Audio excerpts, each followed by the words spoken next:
আসসালামু আলাইকুম। এটিএন বাংলা সংবাদে সবাইকে স্বাগত জানাচ্ছি সীমা খান। শুরুতে বিআরবি কেবলস সংবাদ শিরোনাম। রাজনৈতিক দলগুলোর মধ্যে সহনশীলতা ও পারস্পরিক শ্রদ্ধাবোধের সংস্কৃতি গড়ে তোলার আহ্বান রাষ্ট্রপতির।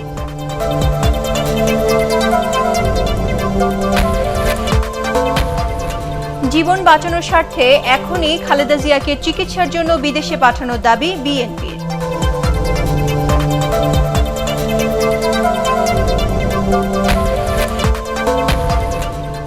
দেশে করোনা পরিস্থিতি আবারও যে কোনো সময় উদ্বেগজনক হতে পারে, স্বাস্থ্যমন্ত্রীর আশঙ্কা।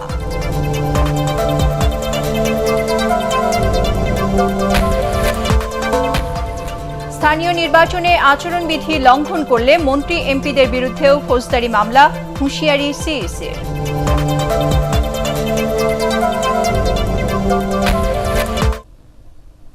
শুনছিলেন বিআরবি কেবলস সংবাদ শিরোনাম। এবারে বিস্তারিত সংবাদ। রাজনৈতিক দলগুলোকে পরমত সহিষ্ণুতা ও পারস্পরিক শ্রদ্ধাবোধ গড়ে তোলার আহ্বান জানিয়েছেন রাষ্ট্রপতি আব্দুল হামিদ। জাতীয় সংসদে বিশেষ আলোচনায় তিনি বলেন, সুশাসন প্রতিষ্ঠায় রাজনৈতিক দল ও সুশীল সমাজকেও সমন্বিতভাবে কাজ করতে হবে। অন্যদিকে বিশ্বসভায় বাংলাদেশকে মর্যাদাশীল করার প্রত্যয় ব্যক্ত করেন প্রধানমন্ত্রী শেখ হাসিনা। আপিল মাহমুদের রিপোর্ট।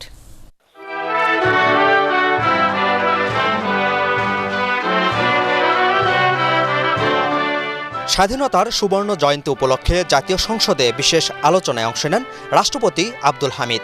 প্রধানমন্ত্রী শেখ হাসিনার বলিষ্ঠ ও দূরদর্শী নেতৃত্বে বাংলাদেশ এগিয়ে যাচ্ছে বলে জানান রাষ্ট্রপতি। দুর্নীতি, মাদক, জঙ্গিবাদ ও সাম্প্রদায়িকতা প্রতিরোধে সরকারের নীতি আজ বিশ্বে প্রশংসিত বলে মন্তব্য করেন রাষ্ট্রপতি। সুশাসন প্রতিষ্ঠায় দলমত নির্বিশেষে রাজনৈতিক নেতৃবৃন্দ, সুশীল সমাজ এবং অংশীজনদের সমন্বিতভাবে কাজ করে যেতে হবে। রাজনৈতিক দলসমূহকে পরমত সহিষ্ণুতা ও পারস্পরিক শ্রদ্ধাবোধের সংস্কৃতি গড়ে তুলতে হবে। সংসদে প্রধানমন্ত্রী বলেন, ভোগের জন্য নয়, স্বচ্ছতা ও জবাবদিহিতার মাধ্যমে তৃণমূল পর্যন্ত জনগণের উন্নয়নে কাজ করছে সরকার। বাংলাদেশ জাতীয় সংসদ সরকারের স্বচ্ছতা ও জবাবদিহিতা নিশ্চিতকরণের মধ্য দিয়ে জনগণের আশা আকাঙ্ক্ষার সফল বাস্তবায়ন ও প্রত্যাশা পূরণে কার্যকর ভূমিকা রাখছে। তারুণ্যদীপ্ত বাংলাদেশ সকল চ্যালেঞ্জ উত্তরণ ঘটিয়ে ক্ষুধা ও দারিদ্র্যমুক্ত, শোষণ ও বৈষম্যহীন বিশ্বসভায় মর্যাদার আসনে অধিষ্ঠিত হোক, এই হোক আমাদের প্রত্যয়। পরিকল্পনা অনুসারে দেশের মানুষের মধ্যে চতুর্থ শিল্প বিপ্লবের মানসিকতা গড়তে নিজের প্রত্যয়ের কথাও জানান প্রধানমন্ত্রী। বাংলাদেশকে আধুনিক প্রযুক্তি জ্ঞান সম্পন্ন একটা দেশ হিসেবে এবং বাঙালি জাতিকে উন্নত, সমৃদ্ধ, আধুনিক জ্ঞান সম্পন্ন জাতি হিসেবে আমরা উন্নীত করতে চাই। প্রতিটি ক্ষেত্রে এই সূচকে কিন্তু আমরা এগিয়ে আছি এবং সেটা আমরা পরিকল্পিতভাবে করতে পেরেছি বলেই এটা সম্ভব হয়েছে। পরে সংসদের দৈনন্দিন কার্যক্রমে অংশ নেন সংসদ সদস্যরা। আপেল মাহমুদ, এটিএন বাংলা, ঢাকা। খালেদা জিয়া বেঁচে থাকুক, সরকার তা চায় না বলে অভিযোগ করেছেন বিএনপি মহাসচিব মির্জা ফখরুল ইসলাম আলমগীর। সুচিকিৎসায় বাধা দিয়ে বিএনপি নেত্রীকে হত্যার ষড়যন্ত্র চলছে বলেও দাবি করেন তিনি। নয়াপল্টন কেন্দ্রীয় কার্যালয়ে সংবাদ সম্মেলনে মির্জা ফখরুল আরও বলেন, বেগম জিয়ার মুক্তির দাবিতে জনমত দেখে সরকার নানা গুজব ছড়াচ্ছে। এ সময় বেগম জিয়ার মুক্তি ও বিদেশে চিকিৎসার দাবিতে কর্মসূচিও ঘোষণা করা হয়। আরও জানাচ্ছেন মইনুল আহসান।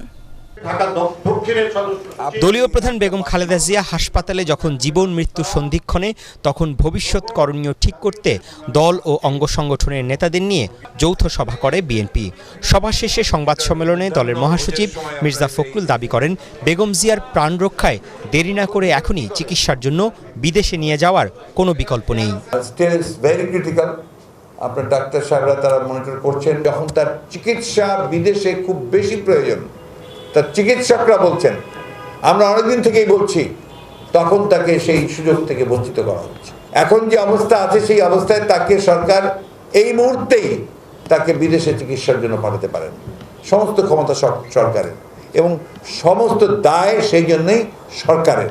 দেশের মানুষ এখন বিশ্বাস করে যে সরকারের ইচ্ছা নেই যে তিনি বেঁচে থাকুক, সে কারণে এখন পর্যন্ত তাকে কোনো বাইরে যাওয়ার ব্যবস্থা করা হচ্ছে না। এ সময় 25 নভেম্বর থেকে 4 ডিসেম্বর পর্যন্ত বিক্ষোভ সমাবেশ, মানববন্ধন ও দোয়া মাহফিলের কর্মসূচি ঘোষণা করেন মির্জা ফখরুল। বেগম জিয়ার শারীরিক অবস্থা নিয়ে গুজব ছড়ানো হচ্ছে বলেও সবাইকে সতর্ক করেন তিনি। আমাদেরকে সব পরিস্থিতি বুঝেই কিন্তু আমাদেরকে আপনার কর্মসূচিগুলো দিতে হয়, কারণ আমরা কখনোই কোনো হঠকারী কর্মসূচির দিকে যেতে চাই না। গণতান্ত্রিকভাবে যত আন্দোলন করা প্রয়োজন সেই আন্দোলন করা আমরা চেষ্টা করছি, শুরু করেছি। এটা সম্পূর্ণভাবে নির্ভর করবে দেশনেত্রী বেগম খালেদা জিয়ার স্বাস্থ্য কেমন থাকছে, তার শারীরিক অবস্থার উপরে এর প্রয়োজনে কর্মসূচি পরিবর্তন হতে পারে। এর আগে বেগম জিয়ার মুক্তি ও বিদেশে চিকিৎসার দাবিতে জেলা প্রশাসকের কাছে স্মারকলিপি দেয় ঢাকা জেলা বিএনপি। এ সময় দলের সিনিয়র যুগ্ম মহাসচিব রুহুল কবির রিজভী জানান, এভারকেয়ার হাসপাতালে চিকিৎসাধীন বেগম জিয়া জীবন মৃত্যুর সঙ্গে পাঞ্জা লড়ছেন। Moinul Hasan, ATN Bangla, Dhaka. BNP chairperson Begum Khaleda জিয়ার অসুস্থতা নিয়ে অসুস্থ রাজনীতি না করতে বিএনপির প্রতি আহ্বান জানিয়েছেন তথ্য ও সম্প্রচার মন্ত্রী ডক্টর হাসান মাহমুদ। অন্যদিকে খালেদা জিয়াকে বিদেশে চিকিৎসার দাবি রাজনৈতিক উদ্দেশ্য প্রণোদিত বলে মন্তব্য করেছেন তথ্য প্রতিমন্ত্রী ডক্টর মুরাদ হাসান। সচিবালয়ের সমসাময়িক বিষয় নিয়ে সাংবাদিকদের সাথে মতবিনিময় অনুষ্ঠানে তারা এসব কথা বলেন। এছাড়া দেশেই খালেদা জিয়ার সুচিকিৎসা নিশ্চিত করতে সরকার বদ্ধপরিকর বলেও জানান তথ্য ও সম্প্রচার মন্ত্রী। আসলে বেগম জিয়ারকে বিদেশ পাঠানোর দাবিটা স্বাস্থ্যগত কারণে নয়, রাজনৈতিক কারণে এই দাবি উপস্থাপন করা হচ্ছে। কোনো ডাক্তার সেই দাবি দিচ্ছে না, এভারকেয়ার হাসপাতালও সেই দাবি দিচ্ছে না। এই দাবি দিচ্ছে হচ্ছে বিএনপির নেতারা, এটি রাজনৈতিক উদ্দেশ্যেই তারা এই দাবি দিচ্ছে।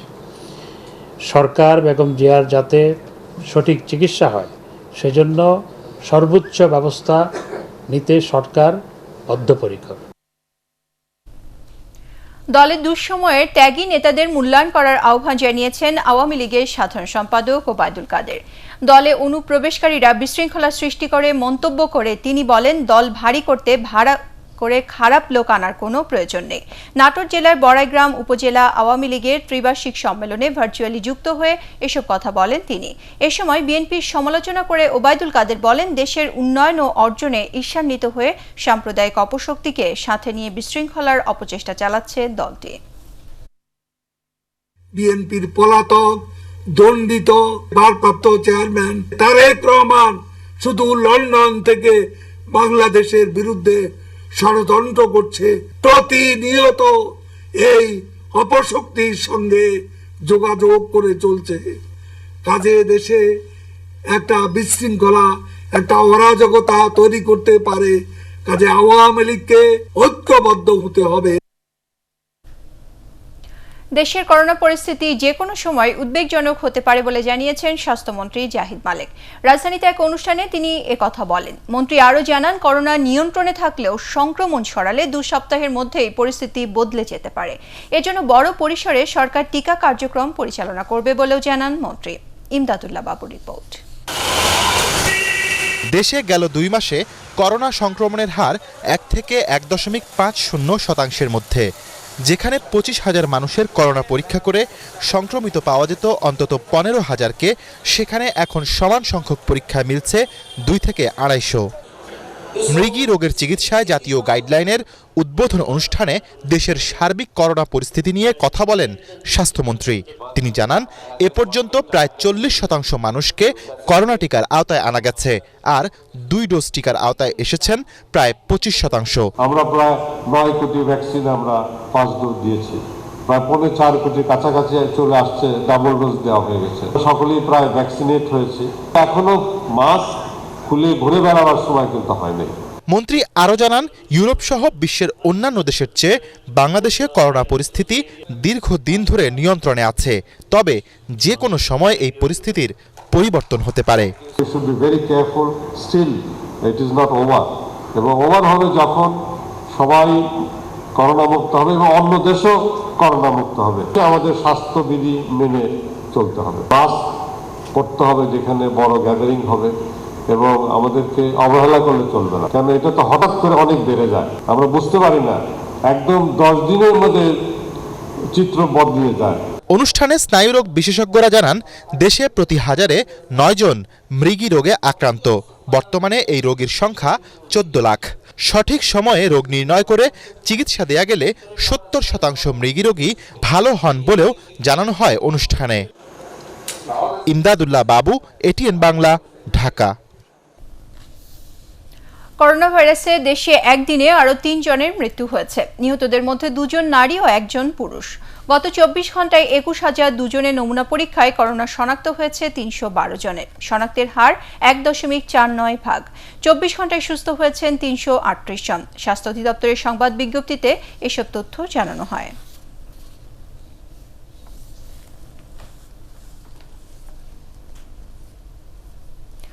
মুক্তিযুদ্ধের সময় হত্যা, গণহত্যা সহ মানবতা বিরোধী অপরাধে বিএনপির সাবেক সংসদ সদস্য আব্দুল মোমিন তালুকদার ওরফে খোকা রাজাকারকে মৃত্যুদণ্ড দিয়েছে ট্রাইব্যুনাল। আন্তর্জাতিক অপরাধ ট্রাইব্যুনালের চেয়ারম্যান বিচারপতি শাহিনুর ইসলামের নেতৃত্বাধীন 3 সদস্যের ট্রাইব্যুনাল এ রায় দেন। নজিবুর রহমানের রিপোর্ট। মুক্তিযুদ্ধের সময় হত্যা, নির্যাতন, লুট ও অগ্নিসংযোগের অভিযোগে আব্দুল মোমেন তালুকদার ওরফে খোকা রাজাকারের বিরুদ্ধে 2011 সালে আদালতে মামলা করেন আদমদিঘির কয়েতপাড়া গ্রামের মুক্তিযোদ্ধা সুবেদ আলী। মামলাটি এজাহার হিসেবে গ্রহণ করতে আদমদিঘি থানার ওসিকে নির্দেশ দেন আদালত। পরবর্তীতে মামলাটি আন্তর্জাতিক অপরাধ ট্রাইব্যুনালে স্থানান্তর করা হয়। তার বিরুদ্ধে 3টি অভিযোগ আনেন তদন্ত সংস্থা। প্রথমটিতে 10 জনকে হত্যা, দ্বিতীয়টিতে 2 জনকে ঘটনাস্থলে এবং 3 জনকে ধরে রাজাকার ক্যাম্পে নিয়ে নির্যাতন করে হত্যা, তৃতীয় অভিযোগে 4 জন মুক্তিযোদ্ধাকে হত্যার অভিযোগ আনা হয়। এসব অভিযোগ প্রমাণিত হয় মোমিন তালুকদারকে মৃত্যুদণ্ড দেন ট্রাইব্যুনাল। আব্দুল মোমিন তালুকদারকে ফাঁসির আদেশ দেওয়া হয়েছে। ক্যাম্প থেকে বাড়ি ফেরার পথে কোনোভাবে খবর পেয়ে তাদেরকে গ্রেপ্তার করে 2 দিনে এবং আদমদিঘি থানায় তাদেরকে আটক রাখা হয়। খারির ব্রিজের পাশে শ্মশান ঘাটে নিয়ে তাদেরকে হত্যা করা হয় এবং আব্দুল মোমিন তালুকদার নিজ হাতে গুলি করে তাদেরকে হত্যা করেছে। 3টি অভিযোগে মৃত্যুদণ্ড। আব্দুল মোমেন তালুকদার ওরফে খোকা রাজাকার মামলা দায়েরের আগে থেকেই পলাতক। এ রায়ের বিরুদ্ধে আপিল করতে হলে মোমিনকে আদালতে আত্মসমর্পণ করতে হবে বলে জানিয়েছেন আইনজীবীরা।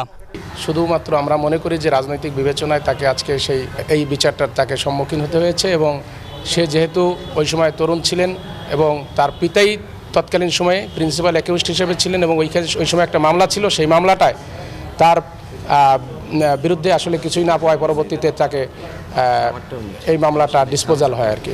মুক্তিযুদ্ধের সময় আসামি আব্দুল মোমেন মুসলিম লীগের সক্রিয় কর্মী ছিলেন। দেশ স্বাধীনের পর 1978 সালে তিনি বিএনপিতে যোগ দেন।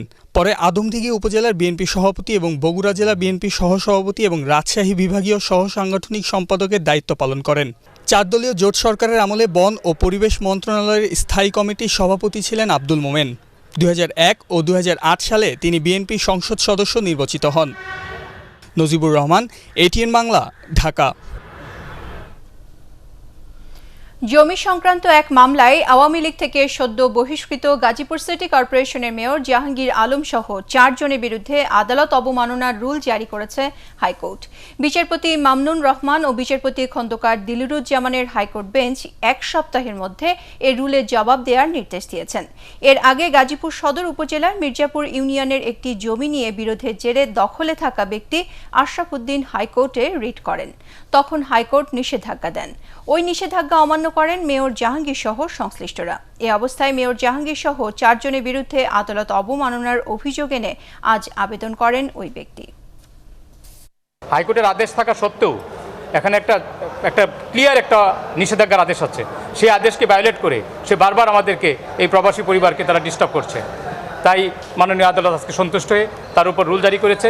আমরা 1 সপ্তাহ পর এই রুল রেডি করে মামলা পূর্ণাঙ্গ শুনানির জন্য প্রস্তুত করব। স্থানীয় নির্বাচনে আচরণবিধি লঙ্ঘন করলে মন্ত্রী এমপিদের বিরুদ্ধে ফৌজদারি মামলা করার হুঁশিয়ারি দিয়েছেন প্রধান নির্বাচন commissioner KM Nurul Huda. UP নির্বাচন নিয়ে আইন শৃঙ্খলা বিষয়ক বিশেষ সভায় নির্বাচনী এলাকায় ভোটের পরিবেশ ঠিক রাখতে অপরাধীদের গ্রেপ্তারের নির্দেশ দেন CEC। একরামুল হক সাইমের রিপোর্ট। তৃতীয় দফা ইউপি নির্বাচন উপলক্ষে আইন শৃঙ্খলা বিষয়ক বিশেষ সভায় বসে নির্বাচন কমিশন। প্রায় 3 ঘন্টার বৈঠকে 4 নির্বাচন কমিশনার, স্থানীয় সরকার ও জননিরাপত্তা বিভাগের সচিব, র্যাব, পুলিশ ও গোয়েন্দা সংস্থার ঊর্ধ্বতন কর্মকর্তা এবং বিভাগীয় কমিশনাররা এতে অংশ নেন। পরে সাংবাদিকদের সাথে কথা বলেন প্রধান নির্বাচন কমিশনার KM নুরুল হুদা। আমরা তো আপ্রাণ চেষ্টা করব সেই নির্বাচন সহিংসতা রোধ করার জন্য। একটাও সহিংস হবে না, একটাও মারামারি হবে না, এরকম নিশ্চয় তো আমরা কেউ দিতে পারি না। এলাকার মস্তান বা দোষী লোক যেগুলো বিশৃঙ্খলা সৃষ্টি করতে পারে তাদেরকে আগাম গ্রেপ্তার করার জন্য আমরা নির্দেশন দিয়েছি, সেগুলো তারা করবে। বৈঠকে সহিংসতা ঠেকাতে বিভিন্ন চ্যালেঞ্জের কথাও উঠে আসে। ঝুঁকিপূর্ণ এলাকাগুলোতে গোয়েন্দা তৎপরতা বাড়িয়ে আগাম ব্যবস্থা নেওয়ার নির্দেশ দেন সিইসি। যে সমস্ত পকেটে আগে থেকে গোয়েন্দা তথ্যের ভিত্তিতে কোনো খবর পাওয়া যাবে যে সেখানে উত্তেজনাকর পরিস্থিতি সৃষ্টি হতে পারে, সেখানে বেশি রকমের মনোযোগ দিতে হবে। এমপি মন্ত্রীদের আচরণবিধি লঙ্ঘন বন্ধে মাঠ প্রশাসনকে নির্দেশনা দেওয়ার কথা জানিয়ে সিইসি বলেন, প্রয়োজনে মামলা করা হবে। যারা নির্বাচনকালীন কর্মকাণ্ড চালাতে পারেন না, তাদের মধ্যে এমপি থেকে শুরু করে মন্ত্রী পর্যন্ত আছেন, তারা কখনো এলাকায় থাকতে পারবেন না। সেটা সচিবালয় একটা জেনারেল সার্কুলার দিয়েছে এবং আজকেও আলোচনা হয়েছে যে তারা যেন কখনো নির্বাচনের আচরণবিধি ভঙ্গ করতে না পারে। যেখানে যেখানে কোনো এমপি তারা যদি গিয়ে থাকেন, তাদের বিরুদ্ধে আমরা আগে যেরকম আইনগত ব্যবস্থা নিয়েছি, মামলা পর্যন্ত করা যায়, ফৌজদারি মামলা, সেটা আমরা আগে করেছি এবং এখনও তা করব।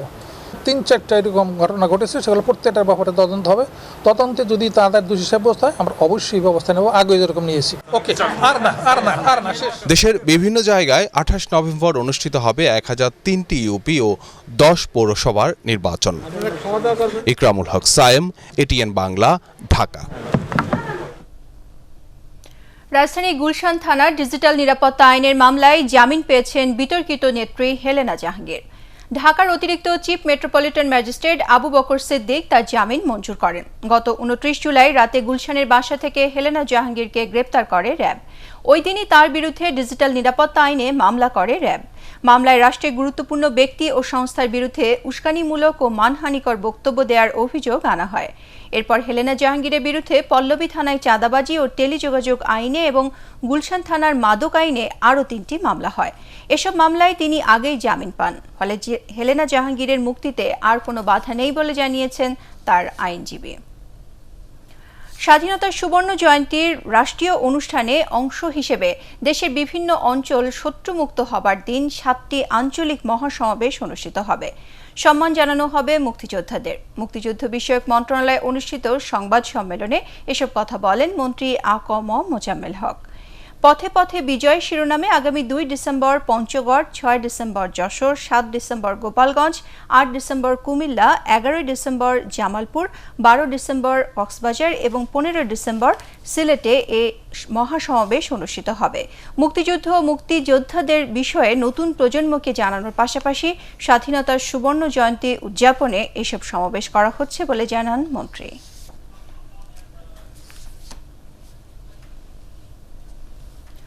রোহিঙ্গা ইস্যুতে বাংলাদেশ ও মালদ্বীপ সব সময় একই অবস্থানে বলে মন্তব্য করেছেন পররাষ্ট্রমন্ত্রী ডক্টর এ.কে. আব্দুল মোমেন।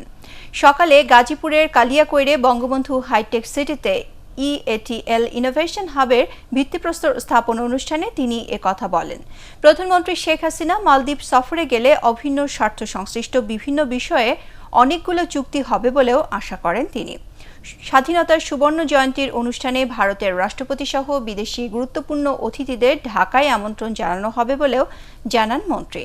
অনুষ্ঠানে EATL ইনোভেশন হাবের চেয়ারম্যান ও প্রধানমন্ত্রীর সাবেক মুখ্য সচিব আব্দুল করিম, ব্যবস্থাপনা পরিচালক ও বেসরকারি মেডিকেল কলেজ অ্যাসোসিয়েশনের সভাপতি M.A. মুবিন খান, বাংলাদেশ হাইটেক পার্ক কর্তৃপক্ষের MD ডক্টর বিকর্ণ কুমার ঘোষ অন্যান্যের মধ্যে উপস্থিত ছিলেন। তাজরিন গার্মেন্টসে আগুন দুর্ঘটনা 9 বছর পরও হতাহত শ্রমিকদের ক্ষতিপূরণ দেওয়া হয়নি। প্রাণে বেঁচে যাওয়া অনেক শ্রমিক অর্থের অভাবে করোনার মধ্যেও চিকিৎসা নিতে পারছেন না। এ পরিস্থিতিতে আইনগতভাবে শ্রমিকদের ন্যায্য ক্ষতিপূরণ দেওয়ার দাবি জানিয়েছে শ্রমিক সংগঠনগুলো। আরও জানাচ্ছেন শারফুল আলম। তাজরিন ফ্যাশনসে মুক্তা বানু কাজ নেন 2009 সালে। 2012 সালে কারখানায় আগুন লাগার সময় তিনি কাজ করতেন সুইং অপারেটর হিসাবে। ভবনের 4 তলা থেকে লাফিয়ে প্রাণে বেঁচে গেলেও ঘাড় আর পায়ের চোট নিয়ে কোনো রকমের দিন কাটছে তার মতো এমন অনেকেই এখনো প্রতিনিয়ত বেঁচে থাকার সংগ্রাম করে যাচ্ছেন।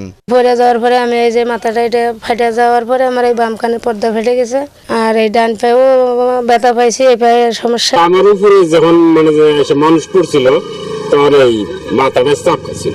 এই যে ভবনটি আছে এটা যেন শ্রমিক কল্যাণের কাজে ব্যয় করা হয়। তাজরিন ফ্যাশনসের আগুনে অনেকেই আপনজন হারিয়েছেন। স্বজন হারানোর কষ্টের সাথে এসব পরিবারের সদস্যরা নতুন করে কাজের সুযোগও চান। এখনো পর্যন্ত যে পদ্ধতিতে বা যে পরিমাণে ক্ষতিপূরণ দেওয়া হয় সেটা যথেষ্ট না।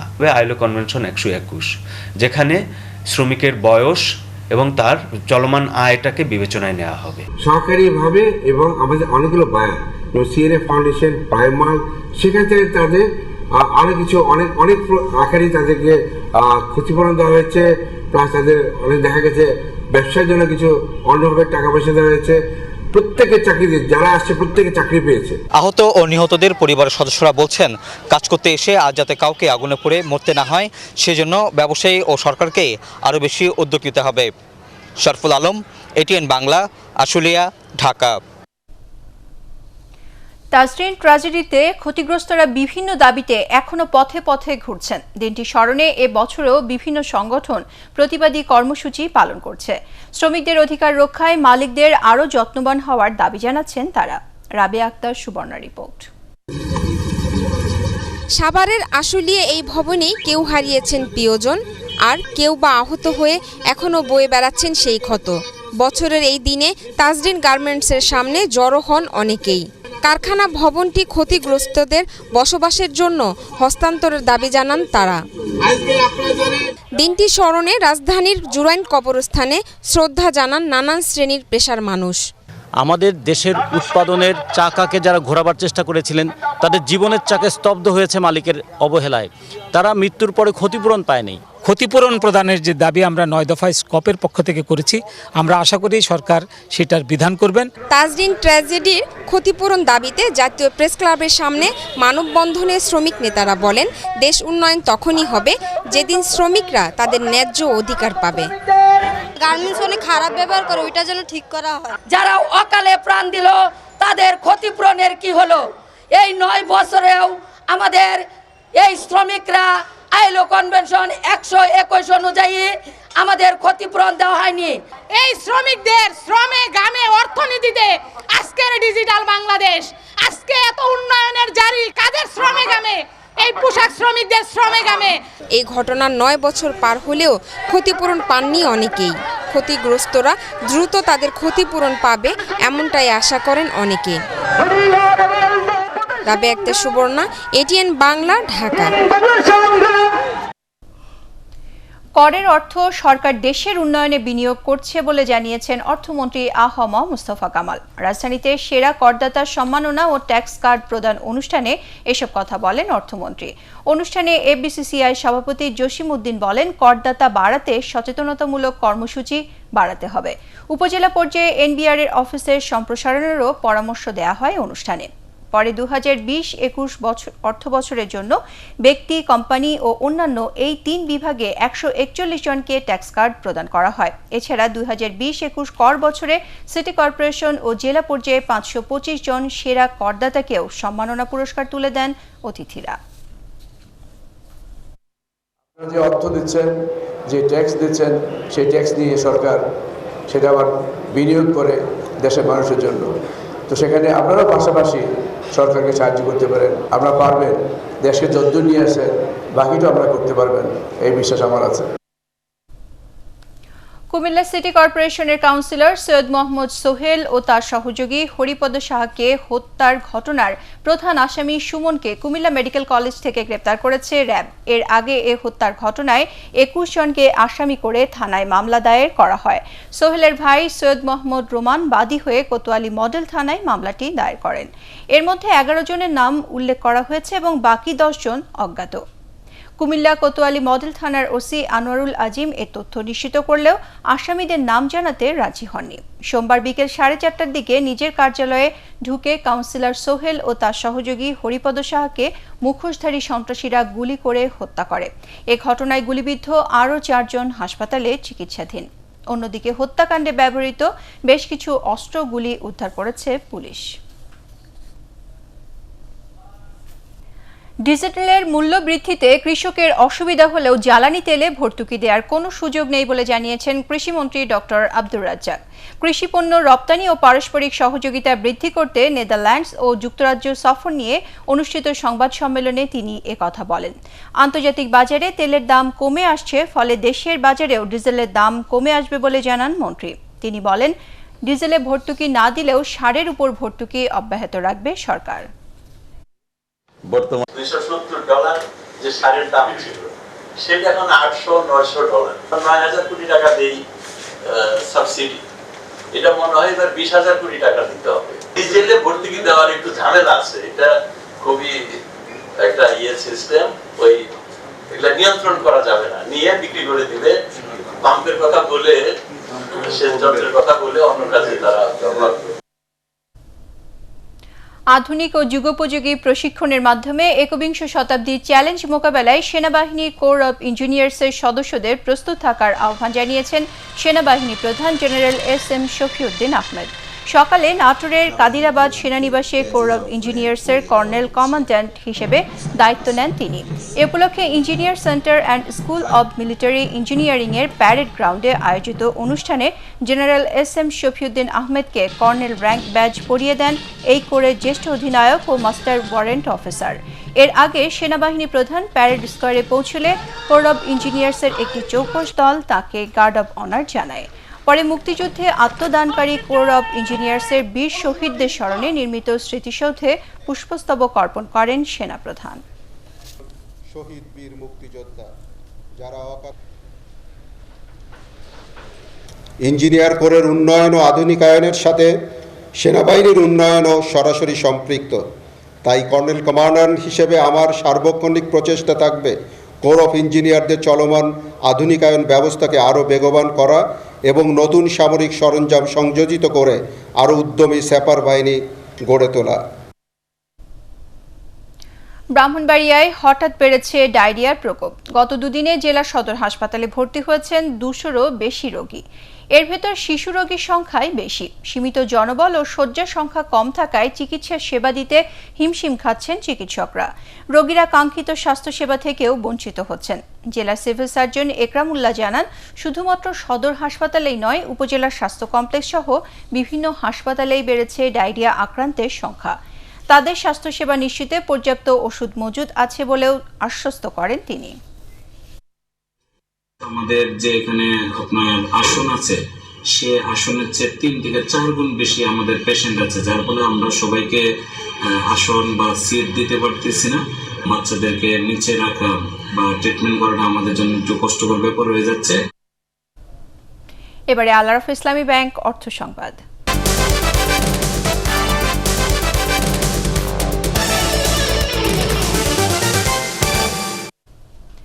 টেলিভিশন শিল্পে 25% মার্কেট শেয়ার নিয়ে শীর্ষ অবস্থানে রয়েছে দেশীয় ইলেকট্রনিক পণ্য নির্মাতা প্রতিষ্ঠান ওয়ালটন। গবেষণাধর্মী প্রতিষ্ঠান marketing watch Bangladesh MWB Dhaka বিশ্ববিদ্যালয়ের মার্কেটিং বিভাগে আয়োজিত সংবাদ সম্মেলনে এই গবেষণা তথ্য জানিয়েছে। এতে অন্যান্যের মধ্যে উপস্থিত ছিলেন ঢাকা বিশ্ববিদ্যালয়ের মার্কেটিং বিভাগের চেয়ারম্যান ও MDWB এর সহ প্রতিষ্ঠাতা অধ্যাপক ডক্টর মোহাম্মদ মিজানুর রহমান ও মার্কেটিং বিভাগের সহযোগী অধ্যাপক ডক্টর মোহাম্মদ নাজমুল হোসেন। এক দশকে ক্রমবর্ধমান হারে বাড়ছে দেশের ইলেকট্রনিক পণ্যের বাজার। দেশীয় শিল্পকে উৎসাহিত করতে নকল টেলিভিশনের আমদানি সংযোজন ও বিক্রি বন্ধ করা, গ্রে মার্কেটকে নিরুৎসাহিত করতে বিদেশি টিভির উপর বর্ধিত কর আরোপ ও দেশীয় টিভির কাঁচামাল আমদানিতে কর কমানো সহ রপ্তানি প্রক্রিয়া সহজ করার সুপারিশ করেন বক্তারা। এবারে আন্তর্জাতিক সংবাদ।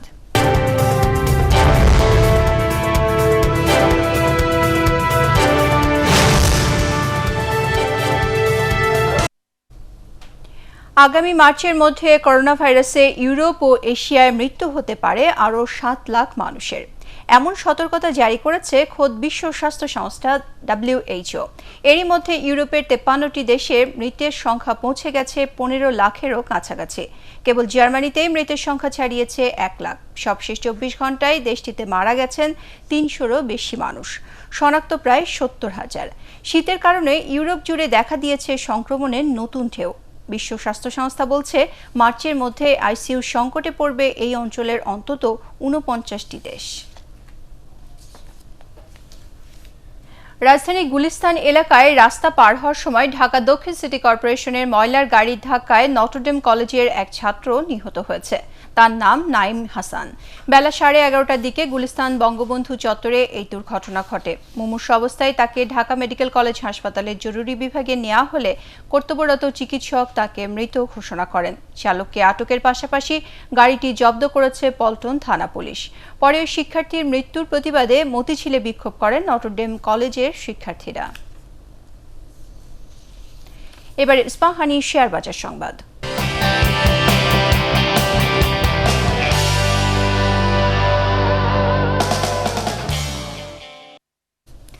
ঢাকা স্টক এক্সচেঞ্জে আজ লেনদেন ও সূচকে ব্যাপক পতন হয়েছে। প্রধান মূল্য সূচক DACX 95 পয়েন্ট কমে ৬,৯১৭ পয়েন্টে নেমে এসেছে। এছাড়া সরিয়া সূচক 16 ও 30 সূচক 29 পয়েন্ট কমেছে। দিন শেষে লেনদেন হয় ১,১২৯ কোটি ৫৫ লাখ টাকা শেয়ার ও মিউচুয়াল ফান্ডের ইউনিট।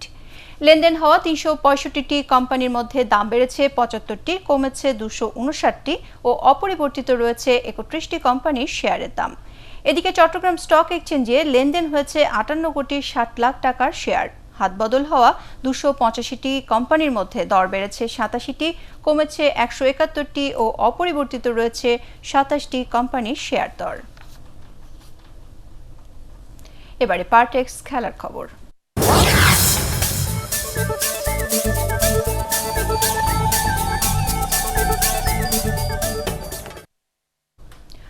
চট্টগ্রাম টেস্ট ম্যাচকে সামনে রেখে অনুশীলন করছে বাংলাদেশ ও পাকিস্তান দল। শুক্রবার চট্টগ্রামের জহুর আহমেদ চৌধুরী স্টেডিয়ামে ২ টেস্টের প্রথম ম্যাচটি শুরু হবে। এর আগে টি-20 সিরিজে স্বাগতিকদের হোয়াইট ওয়াশ করে আত্মবিশ্বাসের তুঙ্গে এখন বাবর আজমের দল। এদিকে দুঃসংবাদের সংখ্যা বাড়ছে এই টাইগার শিবিরে। টি-20-র পর টেস্টেও বিশ্বের অন্যতম সেরা অলরাউন্ডার সাকিব আল হাসানকে পাচ্ছে না মুমিনুল হকের দল। তবে দলে সুযোগ পাওয়া মাহমুদুল হাসান জায়গা পাকা করতে আশাবাদী। সবারই স্বপ্ন থাকে যে টেস্ট স্কোয়াডে চান্স পাওয়ার এবং ন্যাশনাল টিমে চান্স পাওয়ার। সো আমি প্রথমবারের মতো টেস্ট স্কোয়াডে চান্স পেয়েছি, সো আমি অনেক হ্যাপি। তেমন কোনো স্পেসিফিক প্ল্যান নেই, জাস্ট আমি আমার নর্মাল ব্যাটিংটা করার চেষ্টা করবো সুযোগ পেলে। বেনফিকার সাথে গোলশূন্য ড্র করে চ্যাম্পিয়ন্স লিগের গ্রুপ পর্ব থেকেই বিদায়ের শঙ্কায় পড়েছে বার্সেলোনা। তবে ভিয়ারিয়ালকে ২-০ গোলে হারিয়ে শেষ ১৬ নিশ্চিত করেছে ম্যানচেস্টার ইউনাইটেড। এছাড়া জুভেন্টাসকে ৪-০ গোলে বিধ্বস্ত করে নকআউট পর্বে উঠেছে চেলসি। SM আশরাফের রিপোর্ট। রোনাল্ড কুমেনকে ছাঁটাই করে ডুবতে থাকা বার্সেলোনার বৈঠা দেয়া হলো জাভি হার্নান্দেজকে, কিন্তু কোচ হিসেবে ক্লাব কিংবদন্তির অভিষেকটাও হলো চরম হতাশার। প্রথম লেগে পর্তুগিজ ক্লাবের বিপক্ষে ৩-০ গোলে হারা কাতালানরা এবার নিজেদের মাটিতেও পারল না প্রতিপক্ষের জাল খুঁজে পেতে। নিউ ক্যাম্পে আক্রমণের পসটা সাজিয়ে বার্সেলোনা চেষ্টা করেছে গোল আদায়ের, কিন্তু ইউসুফ দেমিরের রোনাল্ড আরাহোরা কাজে লাগাতে পারেননি। ৪৩ মিনিটে দেমিরের শট ফিরে যায় ক্রসবারে লেগে। দ্বিতীয়ার্ধে আরাহোর গোল বাতিল হয় অফসাইডে। শেষ ম্যাচে তাই অপ্রতিরোধ্য বায়ার্ন মিউনিখের বিপক্ষে জিততেই হবে বার্সেলোনাকে। তাকিয়ে থাকতে হবে বেনফিকা ডায়নামো কিয়েভ ম্যাচের দিকেও। সোলশায়ারের বিদায়ের পর অন্তর্বর্তীকালীন কোচ মাইকেল ক্যারিককে স্বস্তি এনে দিলেন ম্যানচেস্টার ইউনাইটেডের ফুটবলাররা। সামনে থেকে পথ দেখান ক্রিস্টিয়ানো রোনালদো। ভিয়ারিয়ালের মাঠে ৭৭ মিনিট পর্যন্ত গোলশূন্য ম্যাচে দলকে এগিয়ে নেন CR7। ৪৮ ভাগ বল দখলে রেখে প্রতিপক্ষের পোস্টে ৬ বার অন টার্গেট করে ম্যানুয়ের হয়ে দ্বিতীয় গোল এনে দেন জাডন সানচো। গ্রুপ এইচ এর ম্যাচে জুভেন্টাসের বিপক্ষে ২৫ মিনিটে চেলসিকে এগিয়ে নেন ক্যালোবা। ৫৫ মিনিটে ব্যবধান দ্বিগুণ করেন জেমস। থমাস টুখেলের আক্রমণাত্মক ফুটবলের কৌশলের সামনে খেই হারানো ইতালিয়ানদের জালে আরও দুবার বল পাঠান হাডসন ওদোই এবং Timo Warner. SM Ashraf, ATN Bangla. আন্তর্জাতিক প্রতিবন্ধী দিবস ও মুজিব বর্ষ উদযাপন উপলক্ষে জাতীয় প্রতিবন্ধী ক্রীড়া সমিতি আয়োজিত শীতকালীন ক্রীড়া প্রতিযোগিতার ফুটবলে জয়ী হয়েছে সুইড বাংলাদেশ। ধানমন্ডির সুলতানা কামাল মহিলা ক্রীড়া কমপ্লেক্সে আয়োজিত দুদিনের প্রতিযোগিতার শেষ দিনে তারা 4-0 গোলে এনএসপিডিকে পরাজিত করে চ্যাম্পিয়ন হয়। খেলা শেষে বিজয়ী ও বিজিত দলকে পুরস্কৃত করেন স্পন্সর প্রতিষ্ঠান ওয়ালটনের জ্যেষ্ঠ নির্বাহী পরিচালক ও জাতীয় প্রতিবন্ধী ক্রীড়া সমিতির সভাপতি ইকবাল বিন আনোয়ার ডন। এ সময় উপস্থিত ছিলেন সমিতির সাধারণ সম্পাদক ডক্টর সেলিনা আক্তার।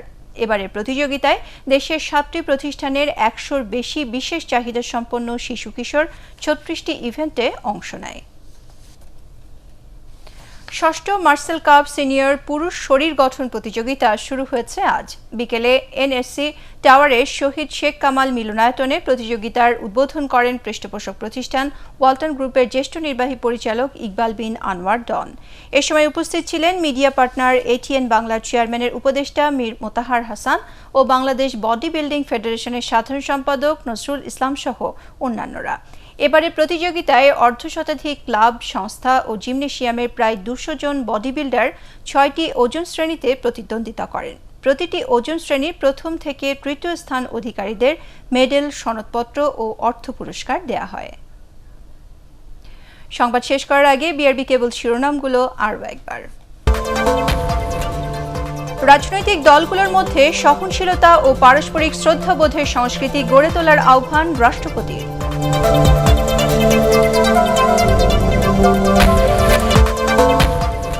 জীবন বাঁচানোর স্বার্থে এখনই খালেদা জিয়াকে চিকিৎসার জন্য বিদেশে পাঠানোর দাবি বিএনপির।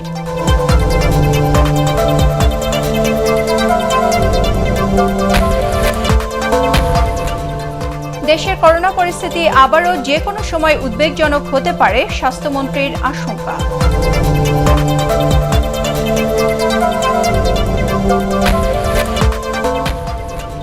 স্থানীয় নির্বাচনে আচরণবিধি লঙ্ঘন করলে মন্ত্রী এমপিদের বিরুদ্ধেও ফৌজদারি মামলা, হুঁশিয়ারি সিইসির।